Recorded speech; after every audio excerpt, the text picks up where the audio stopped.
ॐ अज्ञानतिमिरान्धस्य ज्ञानाञ्जनशलाकया चक्षुरुन्मीलितं येन तस्मै श्रीगुरवे नमः। श्रीचैतन्यमनोभीष्टं स्थापितं येन भूतले स्वयं रूपः कदा मह्यं ददाति स्वपदान्तिकम्। नमो विष्णुपदाय कृष्णप्रेष्ठाय भूतले श्रीमाते भक्तिवेदान्तस्वामिनिति नामिने। नमस्ते सरस्वती देवे गौरवाणी प्रचारिणे निर्विशेष शून्यवादी पाश्चात्य सतारिणे। जय श्री कृष्ण चैतन्य प्रभु नित्यानंद श्री अद्वैत गदाधर श्रीवासादि गौर भक्त वृंद। हरे कृष्णा कृष्ण कृष्ण हरे हरे हरे हरे राम राम राम हरे हरे। ओम नमो भगवते वासुदेवाय। ॐ नमो भगवते वासुदेवाय। ओम नमो भगवते वासुदेवाय। ॐ नमो भगवते वासुदेवाय। ओम नमो भगवते वासुदेवाय। ॐ नमो भगवते वासुदेवाय। హరే కృష్ణ. భక్తులందరికీ శ్రీకృష్ణ శుభమస్తు. అలాగే ఈనాటి భాగవత కథ ప్రవచనకు వచ్చిన భక్తులందరికీ కూడా ఆత్మీయ ఆహ్వానం పలుకుతున్నాం. హరే కృష్ణ. ఈరోజు మనము భాగవత కథాశ్రవణ యొక్క మహిమ గురించి మనం తెలుసుకుందాం. ఈరోజు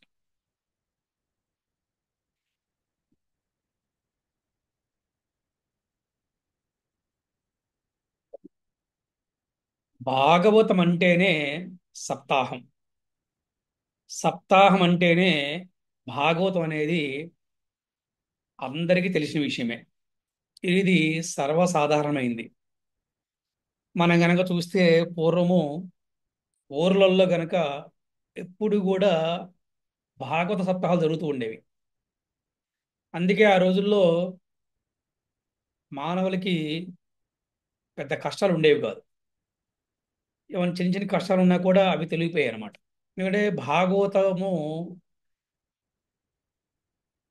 శ్రవణము,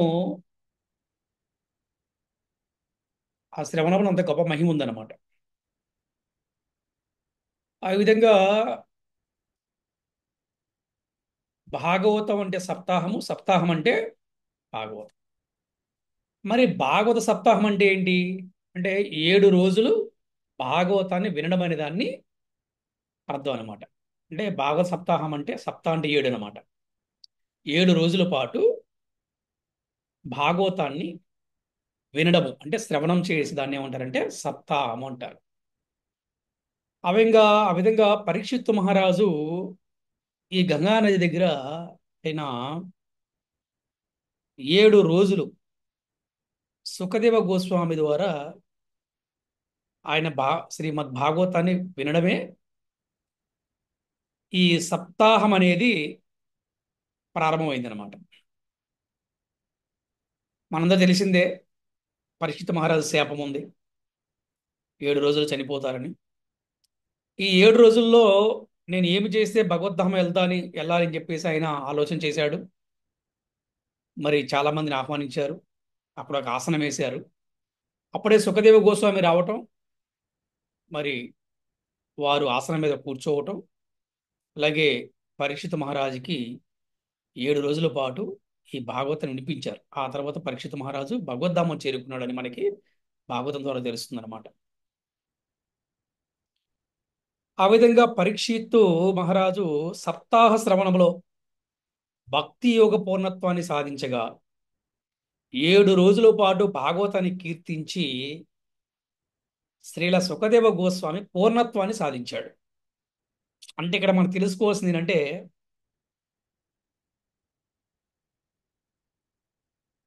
భాగవతము వినిన వారికి ఎంత లాభమో అది చెప్పిన వారికి కూడా అంతే లాభం అన్నమాట. ఇక్కడ 7 రోజుల పాటు భాగవతాన్ని వినింది పరీక్షిత్ మహారాజు అయితే, 7 రోజులు భాగవతాన్ని కీర్తించింది, అది వివరంగా చెప్పింది ఎవరంటే సుఖదేవ గోస్వామి. వీళ్ళిద్దరూ కూడా పూర్ణత్వాన్ని సాధించారు. అందుకే శ్రవణ కీర్తనం అంటారనమాట.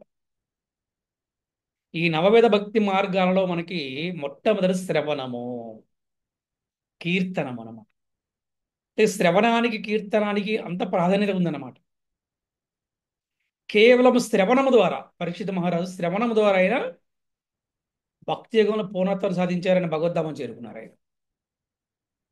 అలాగే సుఖదేవ గోస్వామి 7 రోజుల పాటు భాగవతాన్ని ఆయన కీర్తించారు, అందరికీ అర్థమయ్యేలాగా చెప్పారు, ఆయన పూర్ణత సాధించారు. అందుకే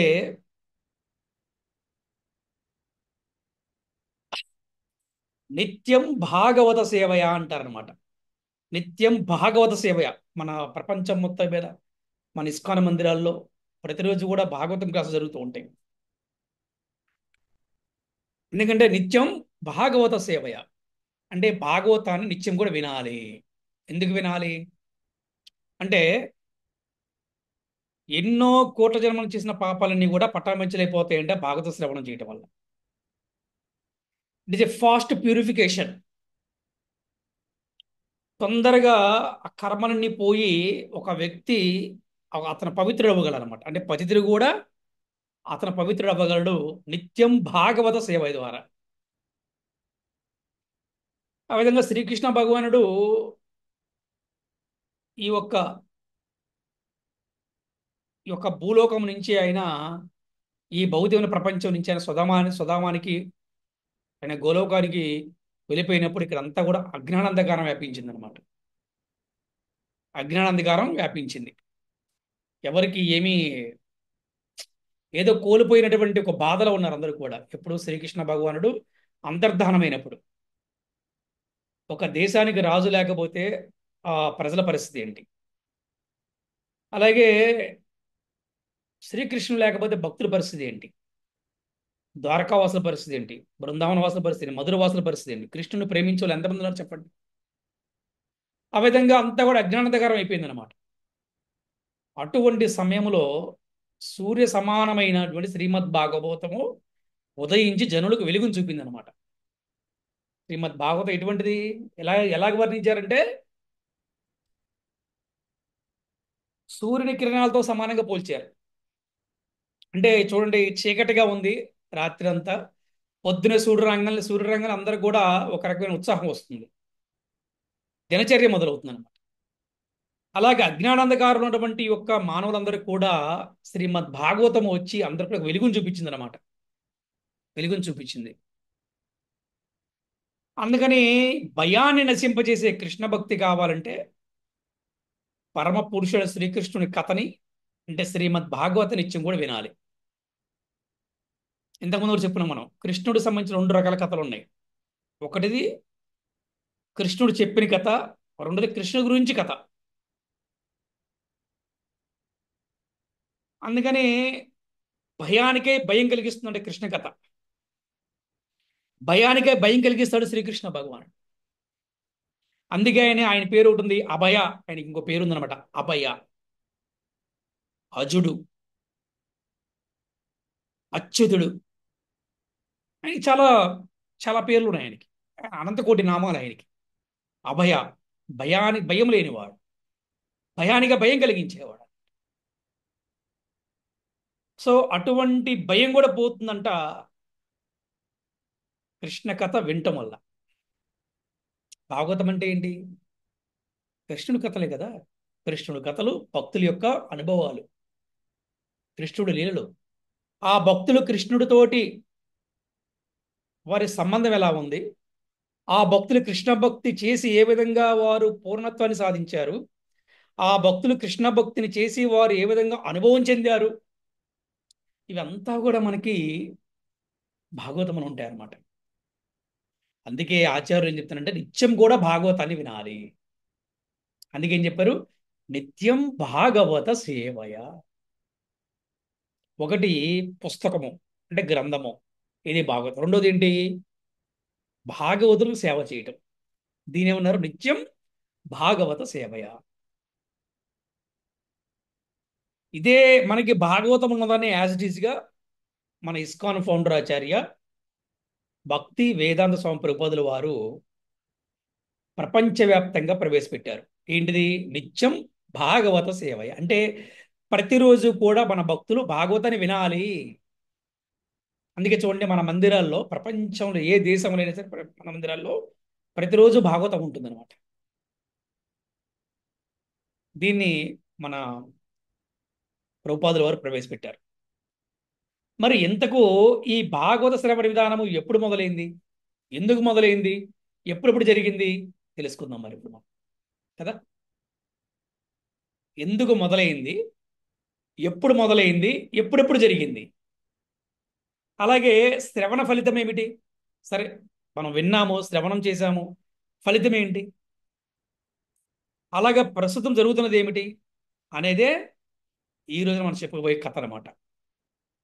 భాగవత కథాశ్రవణ మహిమ ఏంటి, అది ఈరోజు మనం తెలుసుకోబోతున్నాం అనమాట. ఇది తెలుసుకోవటం వల్ల ఏమవుతుందంటే భాగవత కథ మీద శ్రద్ధ పెరుగుతుందంట.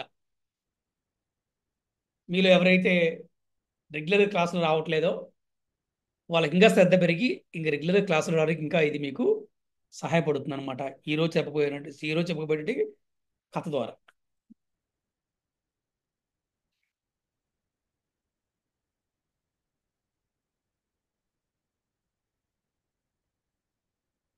ఈ సృష్టి ఆరంభంలో బ్రహ్మదేవుడు ఈ గర్భోదక సాయి విష్ణువు నాభికమలం ఆవిర్భవించాడు.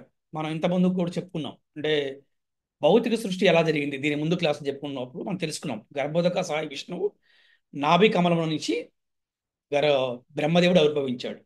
అప్పుడు బ్రహ్మకు ఎవరు కూడా కనిపించలేదు. తాను ఆవిర్భవించినట్టు కమలం యొక్క మూలము కూడా అతనికి కనిపించలేదు. సృష్టిని ఏ విధంగా నిర్వహించాలో కూడా తెలియలేదు. కానీ అప్పుడు అతనికి తా ప అనే రెండు అక్షరాల శబ్దం రెండు సార్లు దగ్గర నుండి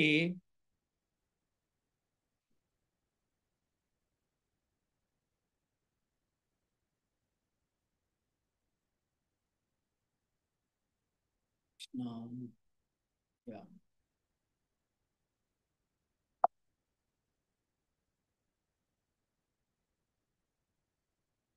తా ప అని రెండు అక్షరాల శబ్దం వినిపించిందంట బ్రహ్మదేవుడికి. తా ప. అది పలికింది ఎవరా అని బ్రహ్మ అన్ని దిక్కుల్లో చూశాడంట. కానీ తెలవలేదు. అయినా తనకు చెప్పబడిన ఉపదేశాన్ని శిరసావహించి తపస్సుకు సిద్ధపడ్డాడు. తాప అంటే తపస్సు అనమాట. ఆ విధంగా తపస్సు సిద్ధపడ్డాడు. ఆ విధంగా ఆజ్ఞ పాలనమే తనకు అనిపించి ఆయన ఆ విధంగా మొదలుపెట్టాడు. ఆ విధంగా అతడు 1000 దేవతావత్సరాలు తపస్సు చేస్తూ మనో ఇంద్రియాలు నిగ్రహించాడంట ఆయన. ఆ ఫలితంగా ఆయనకి భగవద్ధామం దర్శనం కలిగిందంట ఆయనకి. భగవద్ధామం అంటే ఇక్కడ గోలోక దర్శనం అనమాట. త్రిగుణ ప్రభావం కానీ కాల ప్రభావం కానీ లేనట్టు ఆ లోకములో అందరూ కూడా దివ్య రూపధారులై ఉన్నారు. సర్వశక్తి సమేతుడై సర్వ పరిచారిక పరివృత్తుడై భగవంతుడు కూడా దర్శనమిచ్చాడంట బ్రహ్మదేవుడికి. అప్పుడు బ్రహ్మదేవుడు ఆనంద బాష్పాలతో కలత దేవదేవునికి నమస్కరించాడంట. సంతుష్టుడైన భగవానుడు జీవ సృష్టికి అతని యోగుడిని తలచి ఇలా అన్నాడు. ఏమన్నాడంటే, వేద గర్భుడువైన బ్రహ్మదేవ, సృష్టి చేయాలనే కోరికతో నీవు చేసిన దీర్ఘ తపస్సుతో నేను ప్రసన్నుడునయ్యాను. ఇక్కడ మన బ్రహ్మదేవుని చూసి ఒకటి నేర్చుకోవచ్చు. ఏంటంటే ఇక్కడ ఏం చెప్తున్నాడు శ్రీకృష్ణ భగవానుడు? ఓ బ్రహ్మదేవ, నీవు చేసిన తపస్సు వల్ల నేను ప్రసన్నుడయ్యాను. ఇక్కడ మనమంట మన ఆధ్యాత్మిక జీవితం నిజంగా మన ఆధ్యాత్మిక జీవితంలో మనము నిరంతరం కూడా నిత్యము కూడా గురువుని కృష్ణుణ్ణి ఏ విధంగా ప్రసన్నం చేసుకోవాలి, గురువుని కృష్ణుణ్ణి ఏ విధంగా సంతోషపెట్టాలి అని ప్రయత్నం చేసి చాలంట అన్నీ కూడా మనం సాధించవచ్చంట. అలా ఇక్కడ బ్రహ్మదేవుడు కృష్ణుణ్ణి ప్రసన్నం చేసుకున్నాడు, భగవంతుణ్ణి. ఉం?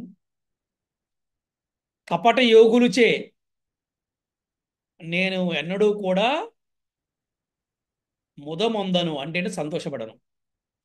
సమస్త వరదాయకుడు నేను నన్ను ఇష్టమైన కోరికను కోరుకొని అడిగాడంట. అంటే సమస్త వరాలు కూడా ఇచ్చేవాడు కూడా భగవంతుడే. అటువంటి కోరుకోమన్నాడు. నిజానికి నా దర్శనమే చరమ పరము. నా దర్శనం అయితే కోరికలు చెప్పని ఇంకెవరి కోరికలు ఉండవు. సృష్టి చేయడం అనే కార్యంలో విమోహితుడు అయినప్పుడు తపస్సు చేయమని చెప్పింది నేనే. అంటే భగవంతుడే తాప అని చెప్పి వెళ్ళిపోయారనమాట. ఆ విధంగా బ్రహ్మదేవుడు కూడా తపస్సు చేయాలని చెప్పి తపస్సు చేశాడు అనమాట. ఆ విధంగా భగవానుడు చెప్పగానే ఆ బ్రహ్మ ఆ దేవదేవుని పలువురితో స్తుతించాడు. భగవంతుడే స్వయంగా కరచాలనం చేశాడు కాబట్టి అంటే షేక్ హ్యాండ్ ఇచ్చాడు అనమాట. ఇక సృష్టి కార్యంలో తాను కలచందబోరని వివరించాడు. కానీ ఆ కార్యంలో తనకు గర్వం కలగకూడదని మాత్రం ప్రార్థించాడు. అంటే సృష్టి కార్యానికి నేను బాధ్యత తీసుకున్నాను, కానీ నాకు మాత్రం గర్వం మాత్రం నాకు రాకూడదని ప్రార్థించాడు. ఎవరితోటి? భగవంతుడితోటి. అది విన్న భగవంతుడు కరుణతో బ్రహ్మదేవునికి భాగవతాన్ని 4 శ్లోకాల్లో వివరించాడు. దాన్ని చతుర్శ్లోకి అంటారన్నమాట. చతుశ్లోకి భాగవతం అంటారు. అంటే భాగవతం మొత్తాన్ని కూడా 4 శ్లోకాల్లో శ్రీకృష్ణ భగవానుడు బ్రహ్మదేవుడికి చెప్పేశారు. ఫస్ట్ దాన్ని చతుర్శ్లోకి భాగవతం అంటారు. ఆ 4 శ్లోకాలు ఏంటనేది మనం ఎప్పుడైనా మనం ఒకసారి క్లాసులో చెప్పుకుందాం, గుర్తు చేయండి ఒకసారి. ఆ విధంగా తొలి భాగవతాన్ని శ్రవణం చేసింది బ్రహ్మదేవుడు. కానీ మనందరం ఏం చెప్పుకుంటాం? పరీక్షిత్ మహారాజు చెప్పుకుంటాం. అంటే ఏ విధంగా అయితే భగవద్గీతని మొట్టమొదటి సూర్యుడికి ఉపదేశించాడు, రెండోసారి అర్జునుడికి ఉపదేశించాడు. కానీ ప్రచారంలో ఏముంది? అర్జునుడికి ఉపదేశించాడు అని మనందరూ తెలిసిన విషయమే. అలా ఇక్కడ కూడా బ్రహ్మదేవుడికి భాగవతాన్ని భగవంతుడు ఉపదేశించాడు. తర్వాత ఆ పరంపరలో ఉన్నటువంటి అదే పరంపరలో ఉన్నటువంటి అంటే ఈ భాగవతాన్ని బ్రహ్మదేవుడి నుంచి నారదుడికి, నారదుడి నుంచి వ్యాసదేవుడికి, వ్యాసదేవుడి నుంచి సుఖదేవ మహర్షికి, ఈ పరంపర ఉన్నటువంటి సుఖదేవ మహర్షి మళ్ళీ పరీక్షిత్ మహారాజుకి భాగవతాన్ని వినిపించారని మనం చెప్పుకున్నాం.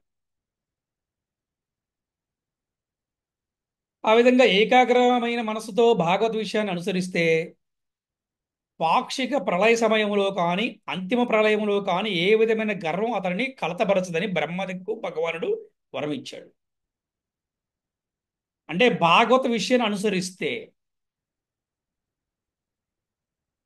ఎటువంటి ప్రళయంలో కానీ ఎటువంటి పరిస్థితిలో కూడా గర్వము అతనిని కలతపరచదని బ్రహ్మకు భగవానుడు వరం ఇచ్చాడు.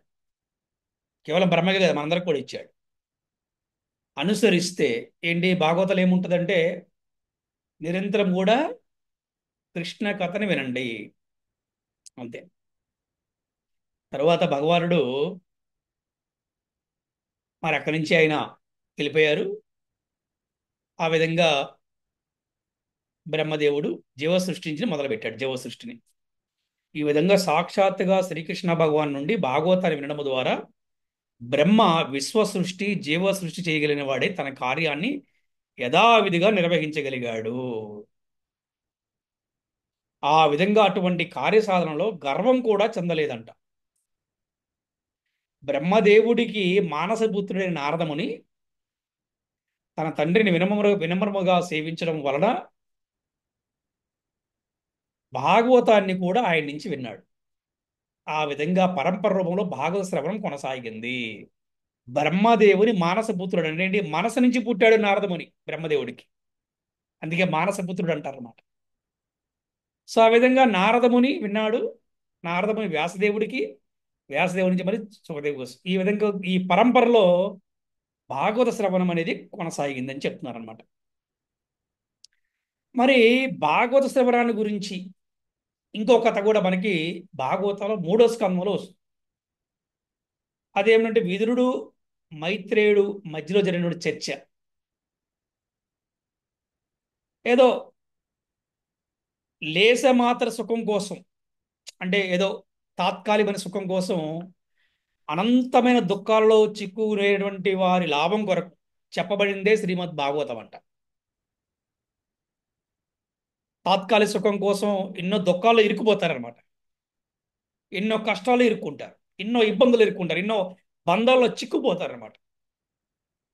వారందరి లాభం కోసం కూడా శ్రీమద్ భాగవతం చెప్పబడిందంట. అంటే నిత్యం భాగవత సేవ చేయటం వల్ల, నిత్యం భాగవతం వినటం వల్ల, కృష్ణకథ వినటం వల్ల వారు చేసిన తప్పు నుంచి బయటపడతారు, ఎన్నో దుఃఖాల నుంచి కూడా బయటపడిపోతారు అనమాట. ఈ విధంగా బ్రహ్మ మానస పుత్రుడైన సనక సనందాలలో ఒకడైన సనత్ కుమారుడు ఇతర మహర్షులతో కూడిన వాడై విశ్వపు అడుగు భాగములో ఆశీనుడి సంకర్షణుని భాగవతాన్ని గురించి ప్రశ్నించాడు. ఆ విధంగా సంకర్షణుడు అంటే ఎవరు మనకి మనకు తెలిసిందే, బలరాముడు. ఆ విధంగా సంకర్షణుడు దేవదేవుని ధ్యానంలో ఉన్నాడు, భగవంతుడు ధ్యానంలో ఉన్నాడు. ఉత్తమ వరులను కోరిన ఆకనిలు ఆయన పాదపద్మాలకు కానుకలు అర్పించున్నారు. అటువంటి పాదాలకు ఋషి బృందం నమస్కరించింది. అందుకే ఈ విధంగా విశ్వం యొక్క మొదలు నుండి కూడా తుది వరకు ప్రవహించే దేవనది గంగా నదియే. గంగా నది సాక్షాత్గా విష్ణు పాద పద్మాల నుండే ప్రభవించింది కనుక గంగా నదిలో శిరస్నానం చేసిన వాడు భగవత్ పాద పద్మాలు తాకినట్లు అవుతుంది. ఈ విషయాన్ని గుర్తుపెట్టుకోండి. ఎవరైతే గంగా నదిలో స్నానం చేస్తారో వాళ్ళు కృష్ణు పాదాలని తాకినట్టు అవుతారు, కృష్ణుడి పాదాలని. ఎందుకంటే భగవంతుడి యొక్క పాదపద్మాల నుంచే గంగా నది ఆవిర్భవించింది. అది. ఆ విధంగా అతడు సమస్త పాపాల నుండి కూడా ముక్తులవుతాడంట. గంగా స్నానం తర్వాత మనిషి తిరిగి పాపాలు చేయకపోతే అతను ముక్తునిగానే భావింపబడతాడు. కానీ ఏం చేస్తారు, మళ్ళీ కొత్త అపరాధాలు, కొత్త పాపాలు మళ్ళీ ప్రారంభిస్తూ ఉంటారు. కానీ అంటారు, నేను గంగలో స్నానం చేసి నేను అవ్వలేదండి, నేను కృష్ణుని పూజ చేసి నేను అవ్వలేదని చెప్పి చెప్తూ ఉంటారు. ఆ విధంగా అతను కనుక తిరిగి గనక మళ్ళీ పాపం చేస్తే గంగా స్నానం ఏముంది, గజ స్నానం అయిపోతుందంట. ఆ విధంగా గంగానది మార్గంలో ప్రయాణించి వచ్చిన సంత్ కుమారులు ప్రేమపూర్వకంగా సంకర్షుని కీర్తించారు. అప్పుడు సంకర్షుడు వైరాగ్యపుత్రుడైన సనత్ కుమారునికి భాగవతాన్ని బోధించాడు అంట. ఈ విధంగా తరువాత సాంఖ్యాయన ఋషి అడిగినప్పుడు సనత్ కుమారుడు తాను విన్నది విన్నట్టుగా ఆయనకి వినిపించాడని. సాంఖ్యాయనుడు శ్రీమద్ భాగవతాన్ని వర్ణించినప్పుడు పరాశరుడు బృహస్పతి దాన్ని వినారని. ఆ విధంగా ఈ కథ ఇలా ఉందన్నమాట. ఆ విధంగా పులస్త్య మునిచే ఆ ఆ, ఎవరంటే మారుడు మైత్రేయమునికి వినిపించాడని, ఇటువంటి కథలు కూడా ఉన్నదన్నమాట. సరే ఏదైనప్పుడు కూడా భాగవతానికి మొట్టమొదటి మన శ్రవణం చేసింది ఎవరంటే బ్రహ్మదేవుడు. అక్కడి నుంచి నారదము నుంచి వ్యాసదేవుడికి, వ్యాసదేవుని సుఖదేవ మహర్షికి, అక్కడి నుంచి మళ్ళీ సూత గోస్వామికి, ఇట్లాగ భాగవతం అనేది మనకి గురుశిష్య పరంపరలో మనకు వచ్చింది. ఈ విధంగా పులస్త్య ముని ఈ దానవుల్ని వాళ్ళని అందరూ కూడా ఓడించడం కోసం ఈ పరాశరుడు ఒకసారి ఒక అగ్ని తలపెట్టాడు అనమాట. పరాశరుని తండ్రి ఒక దానవుని చంపబడి మింగివేయబడి దానికి కారణం. ఎందుకు పరాశరుడు అంటే ఆ పరాశరుడు తండ్రి ఒక దానవుడు రాక్షసుడి చేత చంపబడ్డాడు. అది తెలిసిన వశిష్ఠుడు యజ్ఞస్థలికి వచ్చి అటువంటి ఘోరమైన కార్యాన్ని ఆపమని అర్థించాడు. మునుల్లో వశిష్ఠుడు అగ్రగణుడు, ఆదరణీయుడు కాబట్టి ఆయన అభ్యర్థనను పరాశరుడు సమ్మతించాడు. ఆ విధంగా యజ్ఞం నిలిపివేయబడగా ఈ యొక్క పులస్తుడు పరాశరుని బ్రాహ్మణ లక్ష్యాన్ని కొనియాడి అతను గొప్ప పురాణ వక్తగా వర్ణించాడు. ఆ విధంగా తన క్షమాగుణంతో పరాశరుడు దానవుల్ని సంహరించడం నిలిపివేసి ఆయన పులస్తముని చేత కీర్తించబడ్డాడని, ఆ విధంగా తరువాత దివ్య వర గ్రహీత అయిన ఆ, తొలుత భాగవత పురాణాన్ని ప్రవచించాడంట ఆయన. ఈ భాగవతము ఆచ్య పురాణం కావడమే దానికి కారణం. అంటే శ్రీమద్ భాగవతం అనంతకాలం నుండే గురు శిష్య పరంపరలో వర్ణితమవుతుంది. మేబీ ఇక్కడ మీరు కొన్ని కన్ఫ్యూజ్ అవ్వచ్చు, కానీ మీరు ఇవేమి కూడా తీసుకోబాకండి. మనకి ఈ భాగవతము ఎలా వచ్చింది అని ఇక్కడ చెప్తున్నారు. ఈ భాగవతం ఎలా వచ్చిందో మీ అందరికీ అర్థమయ్యేలా నేను మీకు మళ్ళీ ఒకసారి మీకు ఇప్పుడు ఎక్స్ప్లెయిన్ చేస్తాను, ఈజీగా ఉండటం కోసం, మీరు కూడా ఎవరికైనా చెప్పడం కోసం. గుర్తుపెట్టుకుని అందరూ కూడా మొట్టమొదట మీరు చెప్పండి, మొట్టమొదట భాగవతాన్ని ఎవరికి భగవంతుడు ఉపదేశించాడు చెప్పండి? బ్రహ్మదేవుడు.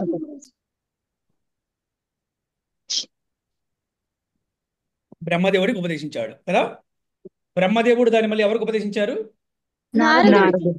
నారదుడు మళ్ళీ దానికి ఎవరికి ఉపదేశించాడు? వ్యాసుడు. వ్యాసదేవుడు మళ్ళీ దానికి ఎవరిని ఉపదేశించాడు? సుఖదేవుడు. ఆ సుఖదేవ గోస్వామి దగ్గర నుంచి పరీక్షిత్ మహారాజు విన్నాడు. అదే సమయంలో సూత గోస్వామి కూడా అక్కడ ఉన్నాడు. విన్నది విన్నట్టుగా సూత గోస్వామి మళ్ళీ నైమిసారణ్యంలో మునులకి సూత గోస్వామి భాగవతాన్ని కీర్తించారనమాట. సో ఇది ఇది మీరు క్లారిటీ పెట్టుకోండి. ఇవన్నీ కూడా మళ్ళీ మీరు మర్చిపోయే అవకాశం ఉంటుంది అనమాట. ఆ విధంగా శ్రీమద్ భాగవతము సుఖదేవ గోస్వామి ముఖతః వర్ణించినప్పుడు మరింత మధురమై ఒప్పారిందనమాట. అంటే ఇక్కడ మనం తెలుసుకోవాలి, భాగవతాన్ని చాలా మంది కూడా ప్రవచనం చెప్పొచ్చు, భాగవతాన్ని కూడా చాలా మంది ప్రవచనం చెప్పొచ్చు, కానీ ఒక్కొక్కరు చెప్తుంటే అది మధురంగా ఉంటుందంట, ఎంతో ఆస్వాదంగా ఉంటుందంట, వినడానికి వినసొంపుగా ఉంటుందంట, ఆచరించడానికి ఆమోదయోగ్యంగా ఉంటుందంట. అలాగా సుఖదేవ గోస్వామి ముందు ఎంతో మంది భాగవతాన్ని కీర్తించినప్పుడు కూడా సుఖదేవ గోస్వామి కీర్తించినప్పుడు, ఆయన వర్ణించినప్పుడు మాత్రము చాలా మరింత మధురంగా ఒప్పారిందంట, మధురంగా అనిపించిందంట అందరికి కూడా. ఉం? వేదాన్ని ఒక వేదంగా ఉన్నదాన్ని 4 వేదాలుగా విభజించి పురాణాలను రచించి మహాభారతాన్ని ఆవిష్కరించి వేదాంత సూత్రాలను కూడా ఆయన రాసిన తర్వాత కూడా వ్యాసుడు మనశ్శాంతిని పొందకపోయేటప్పటికీ ఆయన గురుదేవుడైన నారదుడు వచ్చి శ్రీమద్ భాగవతాన్ని రచించమని చెప్పి ప్రోత్సహించాడు. ఆ విధంగా భాగవతాన్ని రచించిన తర్వాత వ్యాసదేవుడు దానిని సుఖదేవునితో అధ్యయనం చేయించాడు. అంటే తండ్రి కొడుకు కూర్చోబెట్టి ప్రతిరోజు చదివించేవాడు అనమాట. ఇది నిత్యం భాగవత సేవయా. ఇక్కడ మనం ఒక విషయం తెలుసుకోవాలి, వేదాలను విభజించాడు, పురాణాలు రచించాడు, మహాభారతాన్ని ఆవిష్కరించాడు, వేదాంత సూత్రాలను రచించాడు, అయినప్పుడు కూడా వ్యాసదేవుడికి మనశ్శాంతి లేదంట. ఎప్పుడు వచ్చింది అంటే నారదుల వారు వచ్చి నీవు భాగవతం రచించవయ్యా అని ప్రోత్సహించినప్పుడు, భాగవతాన్ని రచించినప్పుడు అప్పుడు వ్యాసుడికి మనశ్శాంతి వచ్చిందంట. మనం ఏం తెలుసుకోవాలి మోరల్ అంటే, మనం ఎన్ని పుస్తకాలు చదివినా, ఎంతమంది దేవతలకు పూజ చేసినా, ఎన్ని పురాణాలు చదివినా, ఎన్ని ఉపనిషత్తులు చదివినా, వేదాలు చదివినా కూడా తృప్తి మనశ్శాంతి ఉండదు. భాగవతం చదివితే కనుక తృప్తి మనశ్శాంతి ఉంటుందని మనం కూడా తెలుసుకోవాలి. అది అనుభవపూర్వకంగా అర్థమవుతుంది. నాకైతే అర్థమైంది అనమాట. అది ఇది భాగవతం యొక్క గొప్ప విషయం, ఇదే భాగవతం యొక్క మహిమ అనమాట. అది ఆ విధంగా సుఖదేవ్ కోసం పరీక్షిత్ మహారాజుకి గంగానది దగ్గర ఆయన వినిపించాడు, కీర్తించాడు. ఆ విధంగా భాగవతం 7 రోజుల పాటు సాగిందనమాట. అన్నపానీయాలు మానేసేసి పరీక్షిత్తు భాగవతాన్ని విన్నాడు. కృష్ణ లీలామృతపానములో ఉన్నట్టు తనకు ఆకలి బాధ తెలియట్లేదని పరీక్షిత్ అన్నాడు అనమాట. ఇప్పుడు ప్రశ్న, మీలో ఎవరికైనా మన టెంపుల్స్లో, మందిరాల్లో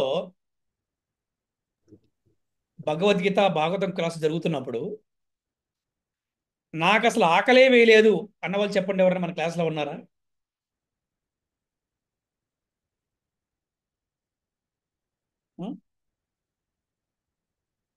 క్లాస్ వినే టైంలో ఆకలి వేయదు గురూజీ. ఎస్. అంటే అంతగా ఇన్వాల్వ్ అయిపోతాం. భాగవతం గొప్పతనం అటువంటిది అనమాట. అసలు నీళ్ళ మీద కానీ ఆకలి మీద ధ్యాసే ఉండదు అనమాట. ఆ విధంగా అన్నము నీళ్లు కూడా మానేసేసి పరీక్షిత్తు భాగవతాన్ని విన్నాడు. పరీక్షిత్ మహారాజు వారం రోజుల్లో మృత్యువు రానే వస్తుంది, ఇక దేహాన్ని గురించి ఇంకేం పట్టించుకోవాలి. అందుకని ఆయన చక్కగా వినమ్రంగా కృష్ణ కథను విన్నాడు.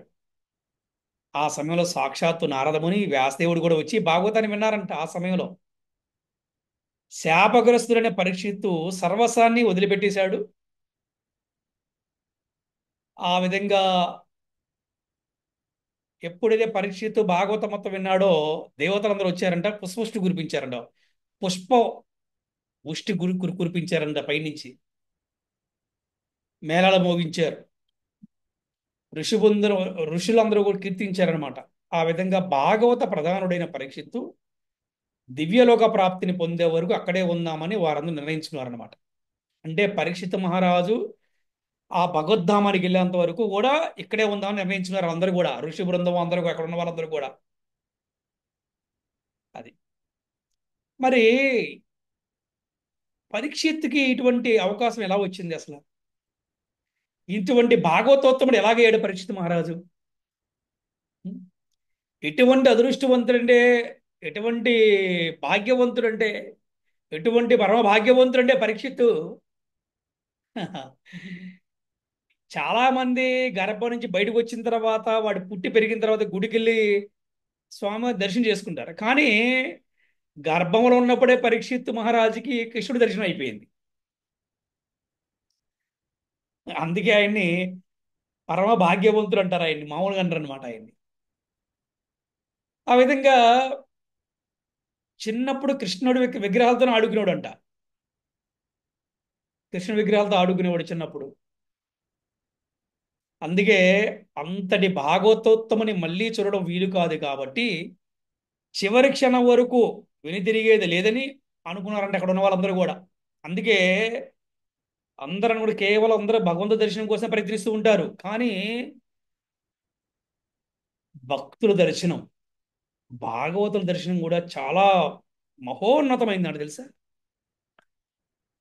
అందుకని రాధేశ్యాం ప్రభు చెప్తారు క్లాస్లో. ఈరోజు క్లాస్ విన్నాను అనమాట. నాకు కృష్ణుడు ఉండే చాలు, నాకు ఎవరు అవసరం లేదని చెప్పి అనుకుంటారంట కొంతమంది. నాకు కృష్ణుడు ఉండే చాలు, నాకు భక్తులతో పని లేదని చెప్పి అనుకుంటారనమాట. వారిని కనిష్ట కనిష్ట భక్తులు అని చెప్పి చెప్తారనమాట. నాకు భక్తులతో పని లేదు, నాకు భక్తులు అవసరం లేదు అనుకున్న వాడు ఎప్పుడు కూడా భక్తిలో ముందుకెళ్ళలేదు. కృష్ణుడికి ఇష్టం ఉండదు అనమాట. అలాగా భాగవతుల దర్శనం కూడా చాలా గొప్పదనమాట. అంటే భక్తుల యొక్క దర్శనం కూడా చాలా గొప్పది. అందుకని ఆ గంగానది ఒడ్డున భాగవత కథ వింటున్నప్పుడు పరీక్షిత్ మహారాజుతో పాటు వీళ్ళందరూ ఉన్నారు. నారదుడు ఉన్నాడు, వ్యాసదేవుడు ఉన్నాడు, ఎంతమంది ఋషులు ఉన్నారు. వీళ్ళందరూ కూడా అనుకుంటున్నారంట ఈ భాగవతోత్తముడు అక్కడికి వెళ్ళే వరకు, అంటే చివరి క్షణం వరకు కూడా మనందరం కూడా ఇక్కడే ఉందాం అనుకున్నారంట. ఎందుకంటే ఇటువంటి భాగవతోత్తముడి దర్శనం మళ్ళీ మనకి దొరుకుతుందో లేదో కాబట్టి, దొరకదు కాబట్టి. అది భాగవతులకు గొప్పతనం అన్నమాట. నిజానికి భక్తిని మరణము శోక కారణం కానే కాదు. ఎందుకంటే దేహ త్యాగానంతరం, దేహం త్యాగం చేసిన తర్వాత భక్తుడు చేరేది భగవద్ధామమే.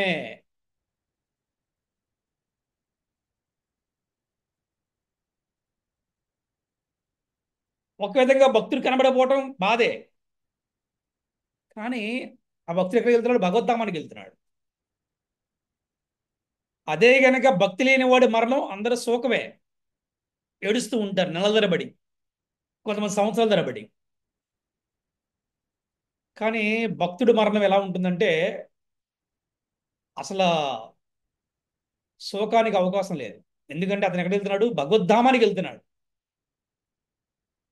అదే భక్తుడు కాని వాడు ఎక్కడికి వెళ్తాడో మనం చెప్పలేం. స్వర్గానికి వెళ్తాడు, నరకానికి వెళ్తాడా, ఎక్కడికి వెళ్తాడు? We cannot say that.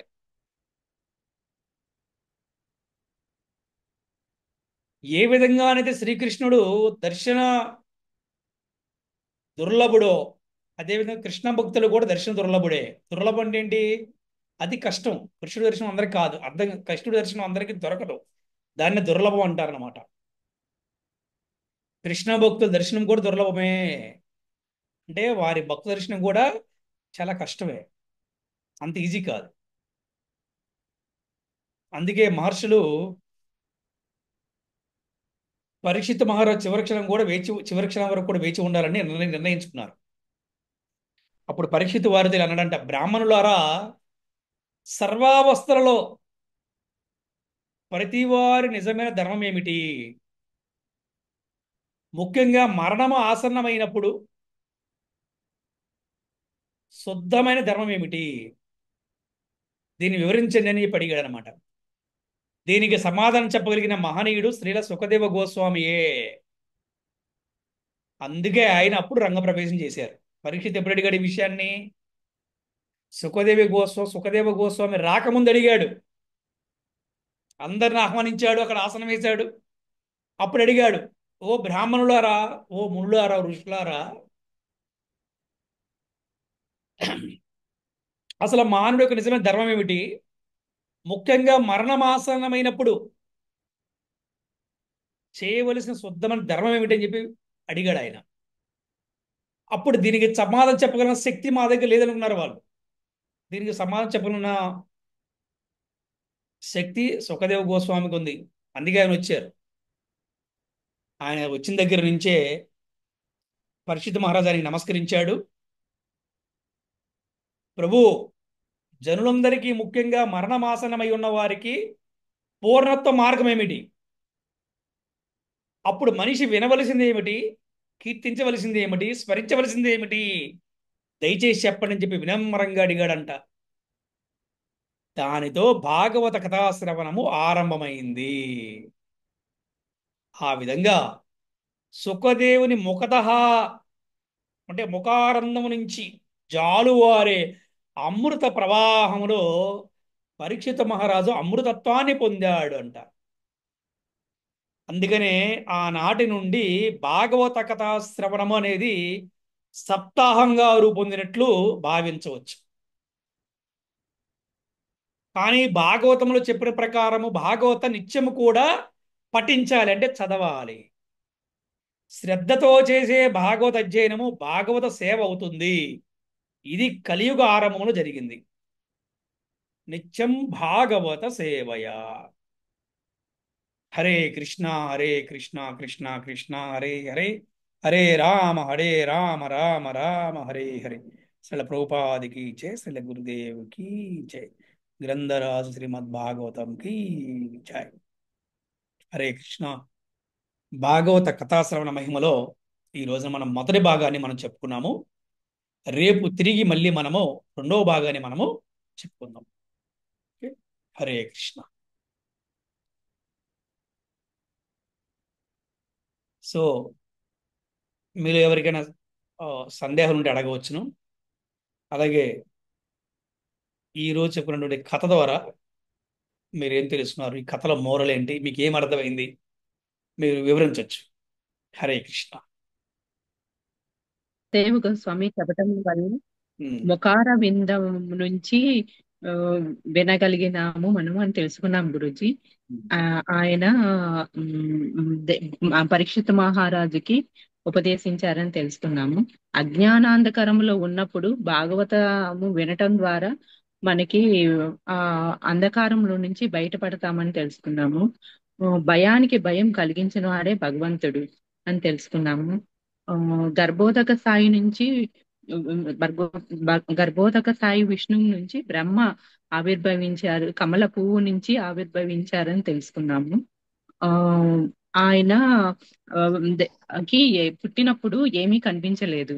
ఆ అక్కడ భౌతిక అక్కడ నుంచి తప అనే రెండు అక్షరాలు వినిపించాయి. ఆ తప అంటే తపస్సు చేద్దామని చెప్పి 1000 సంవత్సరాలు తపస్సు చేసి భగవద్ధామ దర్శనం లభించినది ఆయనకి. భగవంతుడు, ఓ బ్రహ్మదేవుడా, నువ్వు చేసిన తపస్సు వల్ల నేను ప్రసన్నుడయ్యాను. ఆ భాగవతం మొత్తాన్ని 4 శ్లోకాలలో భగవంతుడు బ్రహ్మదేవునికి వివరిస్తారు. దాన్నే చతుర్ శ్లోకి అని అన్నారు అని తెలుసుకున్నాం గురించి. ఆ భాగవత శ్రవణము చేయటం వల్ల మనకి గర్వము, కార్యసాధనలో గర్వం కూడా ఆ మనకి దరిచేరదు అని తెలుసుకున్నాము. బ్రహ్మదేవుడు మానస పుత్రుడు అని తెలుసుకున్నాం గురుజీ. గంగా నదిలో స్నానం చేస్తే ఆ, కృష్ణుని పాదం. బ్రహ్మదేవుని మానసపుత్రుడు నారదుడు. ఓ, ఓకే. తప్పని క్షమించండి గురుజీ. పర్వాలేదు. గంగా నదిలో స్నానం చేస్తే కృష్ణుని పాద పద్మాలు తాకినట్టే అని తెలుసుకున్నాము. గంగా నదిలో ఆ ఆ, స్నా అదే ఆ, స్నానం చేసిన తర్వాత కూడా పాపాలు చేస్తే మనకి ముక్తి ప్రసాదించదు. పాపాలు చేయకుండా ఉంటే మనకి ముక్తి ప్రసాదిస్తారని తెలుసుకున్నాం గురుజీ. వ్యాసదేవుడు వేదాలు ఎన్ని రచించినా కూడా ఆయనకి మనశ్శాంతి దొరకలేదు. ఆ, గురుదేవులు వారు నారదుడు భాగవతము ఆ, రాయమని ఉపదేశిస్తారు. అందువల్ల వ్యాసదేవుడు భాగవతాన్ని రచించారని తెలుసుకున్నాం గురు. హరే కృష్ణ గురించి హరే నేను కృష్ణ. తప్పులు క్షమించండి. బాగా చెప్పారు. బాగా చెప్పారు తల్లి. హరే కృష్ణ. Very good. చేస్తున్నారు ప్రభు. ఓకే. మేము మీ క్లాస్ ఎప్పుడప్పుడు వస్తుందా ఎప్పుడుందామా అని చెప్పేసి ఫస్ట్ పెట్టుకుని పెట్టినాం ప్రభుజీ. ఉమ్, ఇప్పుడు మీరు అన్నట్టుగా మాకు ఆ టయానికి ఆకలి వేయట్లేదు, మంచినీళ్ళు కూడా తాగబుద్ధి కావట్లేదు. ఆ చిన్న పాయింట్ కూడా మిస్ అవుతామేమోనని చెప్పేసి అనుకుంటున్నాను ప్రభుజీ. బాగుంది. శ్రీకృష్ణుల ప్రభుల వారిని అభయ అని కూడా అని అచ్యుత అని పిలుస్తారని విన్నాను ప్రభుజీ ఈ రోజు క్లాస్ లో. 4 శ్లోకాలు శ్రీకృష్ణ భగవానుడిని చతుర్లోకి భాగవతం ఆ, ఆ, భగవంతుడు అని చెప్పేసి విన్నాను ప్రభుజీ. ఉమ్, బ్రహ్మదేవుడు మానస పుత్రుడు, నారదుల వారు నారదుల వారి ద్వారాగా వ్యాసదేవుడు భాగవతాన్ని ప్రచురించారని విన్నాను ప్రభుజీ.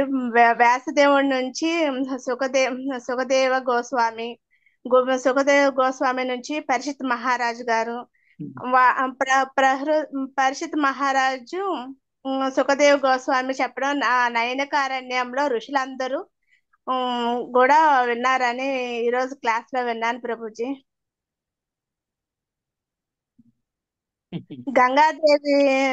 గంగాదేవి నదిలో స్నానం చేస్తే శ్రీకృష్ణుడి పాదములను తాకినట్లుగా అని చెప్పేసి ఈ రోజు క్లాస్ లో విన్నాను ప్రభుజీ. అయితే ఇప్పుడు మరి గంగాదేవి అంటే గంగా నదికి వెళ్ళలేమనుకోండి ప్రభుజీ, మరి ఇప్పుడు మేము భాగవతం వింటే సరిపోతుందా? 100%. అసలు భగవద్గీత భాగవతాన్ని ఎవరైతే చదువుతారో వింటారో సకల పుణ్యతీర్థాలలో స్నానం చేసిన పుణ్యం వచ్చేస్తుందంట. అది ఒక్క గంగా అనేది ఏమిటి, సకల పుణ్యతీర్థాలు సకల పుష్కరాలలో కూడా స్నానం చేసినటువంటి పుణ్యం వచ్చేస్తుందంట ఈ ఒక్క భగవద్గీత భాగవతం చదవటం వల్ల. దానికన్నా హైయెస్ట్ అంటే గంగా నది స్నానం చేయడం కన్నా కూడా ఇంకా హైయెస్ట్ భాగవతం. ఎందుకంటే భాగవతానికి కృష్ణుడికి భేదము లేదు. స్వయంగా భగవద్గీత భాగవతము భగవంతుడి యొక్క స్వరూపమే. అటువంటి భాగవతాన్ని ఇవాళ మనం చక్కగా శ్రవణం చేస్తున్నాము. నేను కీర్తిస్తున్నా, మీరు శ్రవణం చేస్తున్నారు. అంతగానే ఇంకేం కావాలి మనకి? అంతకన్నా ఈ పుష్కరాలు వెళ్ళిపోవాలి, మనం ఓ స్నానాలు చేసేయాలి, లేదా ఓ నదిలో స్నానం చేసేయాలి, అంత ఆదుర్త మనకి ఉండదు. తృప్తి ఉంటుంది. చేస్తే మంచిదే, చేయటం పాపం కాదు, చేయటం అపరాధంగా చేస్తే మంచిదే. కానీ వెళ్ళలేని వారి పరిస్థితి ఏంటి? వెళ్ళగలిగిన వారు కూడా తృప్తిగా ఉంటారు. ఇప్పుడు మాకు తృప్తి ఉంది, సాటిస్ఫాక్షన్ ఉంది. నిత్యం భాగవత సేవయ, అది భగవద్గీత భాగవతం అంత గొప్పదనమాట. అది. హరే కృష్ణ. ప్రభుజీ. మంచి ప్రశ్న అడిగారు. ఇంకేమైనా ప్రశ్నలు ఉన్నాయా?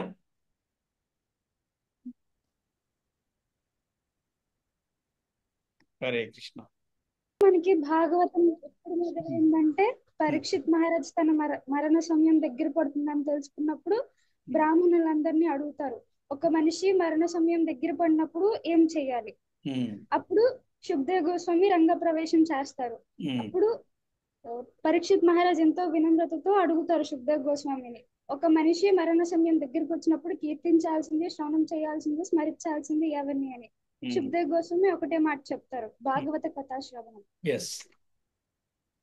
పరీక్షిత్ మహారాజ్ కి జీవించడానికి 7 రోజులు ఉన్నారు కాబట్టి శుక్దేవ్ గోస్వామి మొత్తం భాగవతాన్ని 7 రోజుల్లో చెప్పేశారు. భాగవతం అంటే సప్తాహం, సప్తాహం అంటే భాగవతం. ఇది మన పరీక్షిత్ మహారాజ్ స్టార్ట్ చేశారు గురుజీ. శ్రవణం ద్వారా పరీక్షిత్ మహారాజ్ గోలోకధామాన్ని చేరుకున్నారు. పరీక్షిత్ మహారాజ్ కి దాన్ని శ్రవణం చేపేయడం వల్ల, అంటే కీర్తనం ద్వారా శుక్దేవ్ గోస్వామి కూడా గోలోకానికి చేరుకున్నారు. నిత్యం భాగవత సేవ్య, విన్న వాళ్ళు చెప్పిన వాళ్ళు ఇద్దరు భగవద్ధామాన్ని చేరుకుంటారు. త్వరగా అంటే లేట్ అయినా త్వరగా అయినా సరే భగవద్ధామాన్ని చేరుకుంటారు. భాగవత శ్రవణం ద్వారా ఒక జీవి తన కర్మల్ని తగ్గించుకోగలరు. భయానికి భయం కలిగించేవారు అభయలు అనగా శ్రీకృష్ణుడు. చతుర్శ్లోకి భాగవతం, కృష్ణుడు భాగవతం మొత్తాన్ని 4 శ్లోకాల్లో చెప్పారు. దాన్ని మనం చతుర్శ్లోకి భాగవతం అంటాం. తొలిసారి భాగవతం విన్నది బ్రహ్మదేవుడు. బ్రహ్మదేవుడి నుంచి అది నారదుడు మునికి, నారద ముని నుంచి అది వ్యాసదేవుడికి, వ్యాసదేవుడు దాన్ని శుక్దేవ్ గోస్వామికి చెప్తారు. శుక్దేవ్ గోస్వామి అది పరీక్షిత్ మహారాజ్కి చెప్పేటప్పుడు సూత గోస్వామి కూడా వింటారు. సూత గోస్వామి దాన్ని విని నయమసారణ్యంలో మునులందరికీ చెప్తారు. అలా భాగవతం ప్రచారంలోకి వస్తుంది గురూజీ. బ్రహ్మదేవుడు యొక్క మానస పుత్రుడు నారదుడు. గంగా నదిలో స్నానం చేస్తే కృష్ణుడి పాదాలను తాకినట్టే గురూజీ. అప్పటి వరకు చేసిన పాపాలన్నీ ఆ జీవుడు కోల్పోతాడు. దాని తర్వాత చేసిన పాపాలే గాని అప్పటి వరకు చేసిన పాపాలేవి ఆ జీవుడు వెనకాతలో ఉండవు. ఎన్ని పుస్తకాలు చదివినా, పురాణాలు, వేదాలు, ఉపనిషత్తులు ఎన్ని చదివినా సరే తృప్తి అనేది మాత్రం భాగవత కథా శ్రవణంతోనే మనకి లభిస్తుంది. భక్తుడు దేహాన్ని త్యజించినప్పుడు బాధపడాల్సిన అవసరం లేదు. ఎందుకంటే భక్తుడు తన దేహాన్ని వదిలేసినప్పుడు వెళ్ళేది గోలోకధామానికి.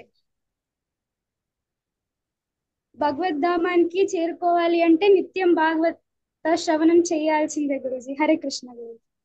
హరే కృష్ణ. Very good. చాలా బాగా చెప్పావు తల్లి.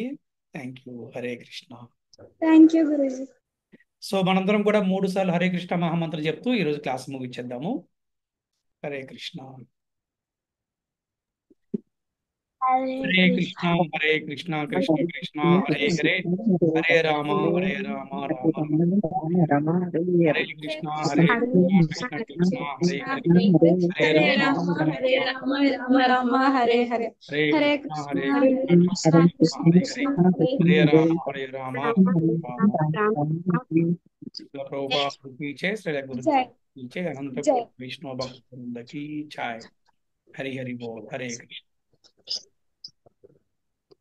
ఈ రోజు భాగవత కథా శ్రవణం వినే అవకాశం ఇచ్చినందుకు హిస్ గ్రేస్ దయానిధి ప్రభుకి ధన్యవాదాలు. హరే కృష్ణ గురూజీ. హరి బోల్. Thank you. Hare Krishna. All glories to Srila Prabhupada. All glories to Hare Krishna. Hare Krishna. Hare Krishna ప్రభుజీ. ధన్యవాద ప్రణామములు. ప్రణామం తల్లి. హరే కృష్ణ. హరే కృష్ణ గురూజీ. ధన్యవాద ప్రణామం. భాగవత విన్నందుకు మేము ధన్యులం గురూజీ. మీరు చెప్పినందుకు ఇంకా మాకు thank you Guruji. Hare Krishna. Thank you.